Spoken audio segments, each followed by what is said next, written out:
Uy, pero taga lang, singit ko na lang din. Yung Klook pala, kasi maraming nagtatanong is, kung yung Klook code daw ba natin is For international lang. or nagagamit lang sa mga places na napuntahan natin. Tama. So, hindi po, kahit saan po, pwede nyo pong gamitin yun, basta meron kay Klook, mapa-hotel, SIM card, Wi-Fi, tour activities, lahat yon kahit saang bansa. Yes. Basta merong Klook. Tama. Magagamit nyo yung Klook code namin. Hindi lang siya kung saan kami nagpunta. Hindi ganun, Oo, hindi kahit ganun. saan. Even Enchanted Kingdom nga, meron ako Oo. nakita. Tsaka, nakita ko kanina yung free diving. Free Meron diving, yun. So, mag-search ka lang dun sa, sa sa mismong app. app ni Klook or sa website ni Klook. Makikita mo Yes. different activities locally. Saka pati hotels. Pati hotels, yes.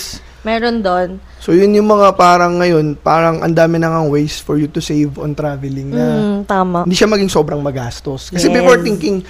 thinking ko before, pag nag-travel, baka magastos. Diba?